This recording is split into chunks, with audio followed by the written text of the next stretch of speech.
Johnson's told me what you intend. As it happens, the man who held me is the same one that you seek. His name is Silas Thatcher. That fancy lad is our slaver? Don't let his velvet tongue deceive you. A crueler and more vicious creature I've never known. What can you tell me of his operation? He hosts at least 100 men, more than half of whom are redcoats. All this for some slaves? Hardly. The man's a commander in the King's troop, in charge of the Southgate fort. We need to find a way inside. Let me think on it. In the meantime, I'll attend to our final recruit. John Pitcairn's our man. I'll take you to him.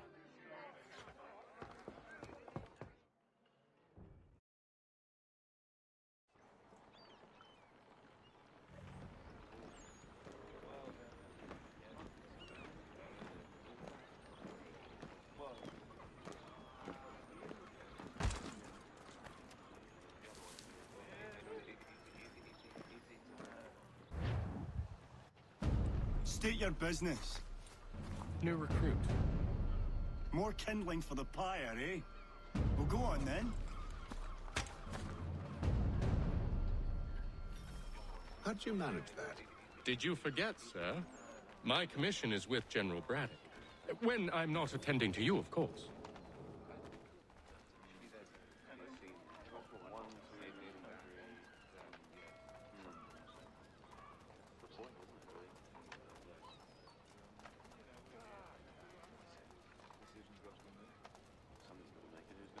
Pitcairn, you fool!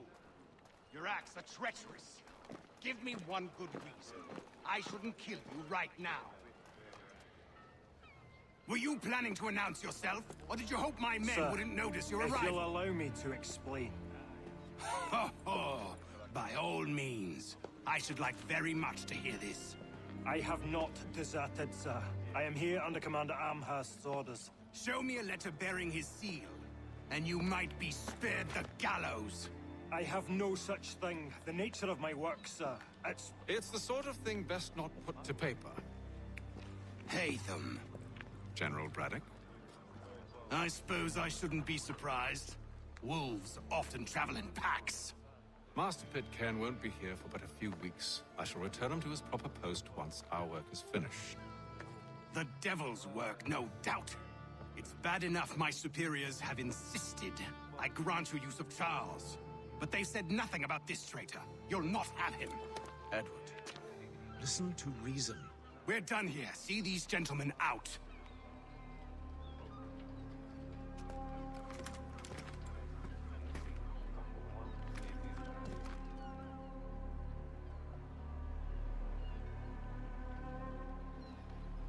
Well, that didn't go as I expected. And to think I used to call him brother. What now? They'll chase us off if we try and return. We're done with this camp. And as luck would have it, so are they. Come along. What are you planning? To steal Master Pitcairn. What? You'll see. Now, when I give the signal, you're to distract Braddock's patrol and lure them into a dead end.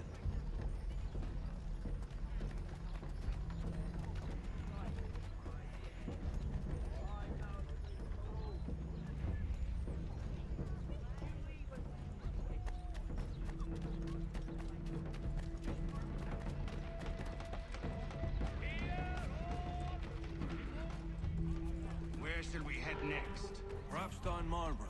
No. Its residents are too content. Their homes are nice, their days untroubled. What of Lynn or Ship Street? Yes. Those fresh arrived are often soon in dire straits. They're more likely to seize upon an opportunity to fatten their purses and feed their young.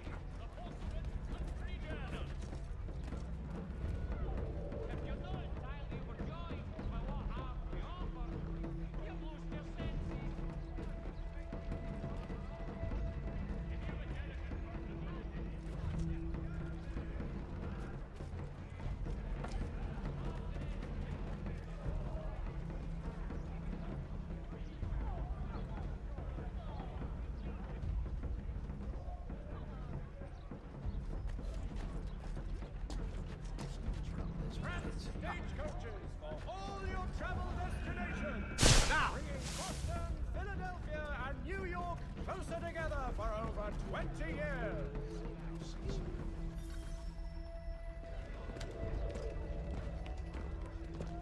Oi! You thieves and scoundrels want it all! Fire on you and your false war!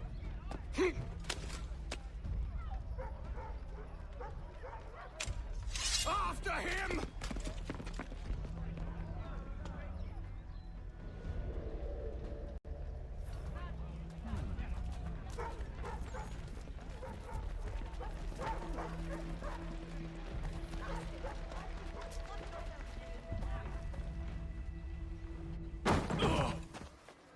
Unhand him, Edward. You again. Let us go. And John Pitcairn with us. I will not have my authority challenged. Nor I. Put them all in chains.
I stay my hand today because you were once my brother, and a better man than this.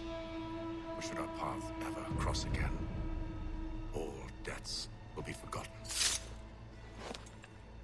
You're free now, John. Traitor! Go on then.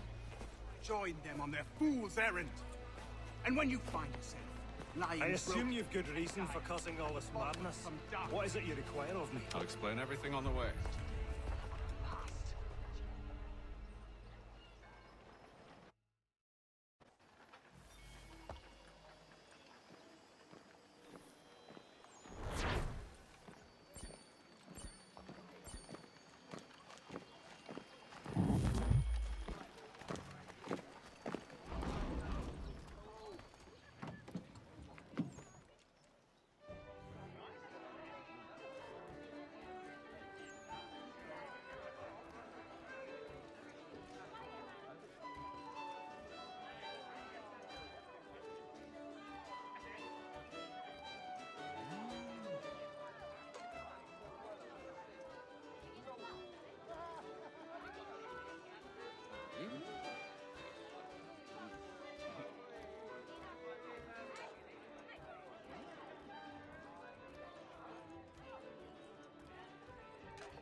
If I may, I was curious about your past with Braddock. You two clearly have a history. Edward was one of us upon a time. I considered him a close friend. He was brave and bold in ways few men are. But everything changed at the siege of Bergen op Zoom. We had lost the fortress to the French, and were in the midst of egress. There was a skiff hidden at the port with which we planned to make our escape. As we drew near, a young man and his family came upon us, begging for safe passage. I consented, but Edward refused. The young man called him Craven then. So Edward killed him and all the rest, even the children. To this day, I don't know why. Was this the first time he'd struck out? Or had I simply never seen it before? Either way, things were never the same after that. We campaigned together a few more times, but each outing was more disturbing than the last. He killed and killed. Enemy or ally, civilian or soldier, guilty or innocent. It mattered not. If he perceived one to be an obstacle, they died. He maintained that violence was a more efficient solution. It became his mantra. And it broke my heart. I had no idea. He hides it well, and intimidates into silence any who discover him. Those who persist have a tendency to find misfortune. And we should stop him. I suppose you're right. But I maintain a foolish hope that he might yet be saved and brought back round to reason. I know. It's a silly thing to believe that one so drenched in death might suddenly change. I'm sorry to have brought this up. It was not my intent to sour you. Nonsense. We are brothers now. There should be no secrets between us. I hope you and the General find a way to patch things up. Don't let me keep you, sir. I'm sure you have more important things to do.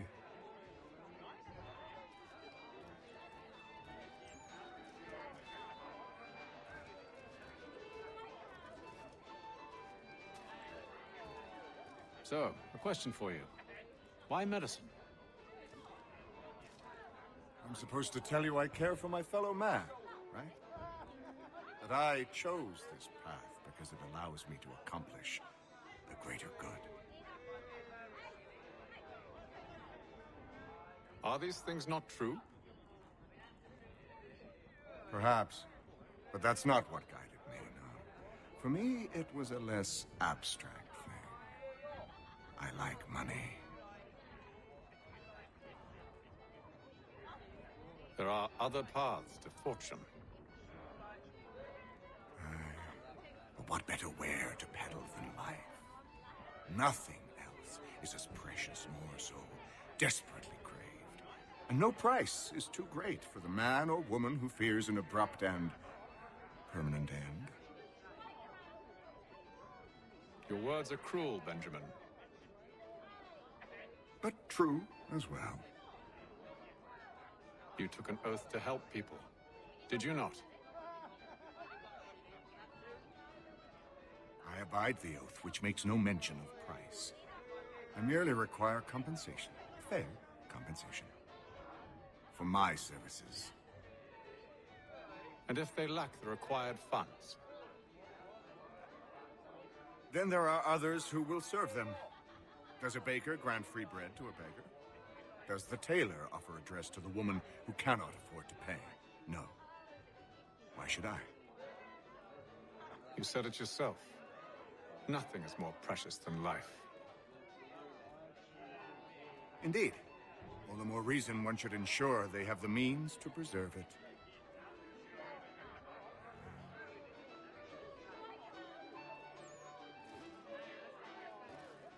I've some ledgers to review. Do you mind if we speak later?